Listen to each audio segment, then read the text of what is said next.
السلام علیکم ناظرین، تو آج آپ کو ایسے نسخے بتانے لگا ہوں جسے سن کر آپ رہ جائیں گے حیران۔ جی ہاں، تو 4 کام جو عورتوں کو جلدی بوڑھا کر دیتے ہیں، اس میں ایک رزق کے لیے پریشان رہنا اور شوہر سے ناراض ہونا، تیسرا اپنی طاقت سے زیادہ بوجھ اٹھانا اور دھوپ میں زیادہ کام کرنا۔ یہ 4 چیزیں ہیں جو کہ عورتوں کو کم کرنی چاہیے، وہ دیر تک جوان رہ سکتی ہیں۔ ناف کے اندر ناریل کا تیل ڈالنے سے بدن میں طاقت آتی ہے، تو ناف کے اندر تیل ڈالیں، ناریل کھیرا کھایا کرو، اس سے بڑھاپا جلدی نہیں آتا۔ اگر رہنا چاہتے ہیں جوان تو کھائیں کھیرا، جوائن کا استعمال ہمیشہ جوان رکھتا ہے۔ میٹھے مشروب پینے سے گریز کیا کرو۔ نہاتے وقت بدن پر تیل کی مالش کرنے سے بدن کی سستی دور ہوتی ہے۔ انڈے کی سفیدی کو جلی ہوئی جگہ پر مسل دو، اس سے چھالے نہیں پڑیں گے۔ مچھلی کھانے کے بعد ٹھنڈے پانی سے نہا لینے سے فالج پیدا ہوتا ہے۔ نہار منہ کشمش کے 12 دانے روزانہ کھانے سے بدن میں کوئی بیماری نہیں آئے گی۔ جی ہاں، تو خواب کا پہلا حصہ کبھی بھی یاد نہیں رہتا۔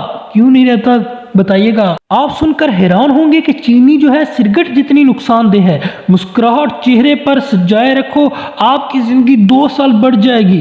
روزانہ 1 لیمو کھاؤ، موٹاپا کم ہو جائے گا۔ تو موٹاپے سے پریشان لوگ استعمال کریں۔ دوائی کھانے کے بعد فوری لیٹنا نہیں چاہیے۔ اونٹ کا گوشت استعمال کرنے سے فالج کے مرض میں افاقہ ہوتا ہے، تو اونٹ کا گوشت استعمال کیا کریں۔ جلد امیر ہونا ہے تو چند باتوں پر عمل کرو۔ صبح اٹھ کر سب سے پہلے پرندوں کو تازہ پانی رکھو، اور فقیر گھر آ جائے تو اس کو کسی صورت میں خالی ہاتھ مت لوٹاؤ۔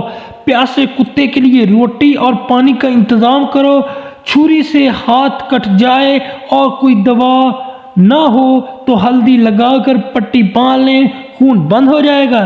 رات کو سوتے وقت بھول کر بھی اپنی چارپائی پر پیاز کا ٹکڑا یا پیاز نہ رکھیں، کیونکہ پیاز آپ کی چارپائی پر پڑا ہوگا تو آپ کو شدید بخار ہو سکتا ہے۔ آپ چیک کر کے دیکھ لیں، اگر جسم میں کانٹا چبھ جائے اور نہ نکلتا ہو تو انڈے کی سفیدی میں تھوڑی سی پھٹکڑی ملا کر اس جگہ کے اوپر باندھ دیں، تھوڑی دیر بعد کانٹا نکل جائے گا۔ تو کیسا لگا آپ کو یہ نسخہ بتائیے گا استعمال کر کے۔ پیر دھونے کے بعد لیمو کے 2 ٹکڑے کر لیں اور لیمو کے ٹکڑوں پر جو کا آٹا لگا کر پیروں کا مساج کریں، اس سے لیمو کا رس پیروں میں جذب ہو جائے گا اور پیروں سے سیاہ نشانات ختم ہو جائیں گے۔ یہ ہے آپ کے لیے بہترین۔ کبھی چوٹ لگ جائے اور خون بہنا بند نہ ہو تو فوراً ابلی ہوئی چائے کی پتی ڈال دیں، آپ دیکھیں گے کہ خون بہنا بند ہو جائے گا۔ 1 چمچ ناریل کے تیل سے دانتوں کو دھو لیں اور 15 منٹ تک ناریل کا تیل دانتوں پر لگا رہنے دیں تاکہ دانتوں میں موجود بیکٹیریا ختم ہو جائے۔ گھر کے شیشے چمکانے کے لیے آپ چائے کی پتی کو استعمال کر سکتے ہیں۔ کپڑے کو گیلا کریں، اس پر ابلی ہوئی چائے کی پتی رکھیں اور اسے شیشہ صاف کریں۔ سادہ پانی کے ساتھ واش کریں، شیشہ چمکدار ہو جائے گا۔ آزمائیں، نہ آئے تو بتائیے گا کامنٹ میں، ضرور آپ کو اس سے فائدہ ہوگا۔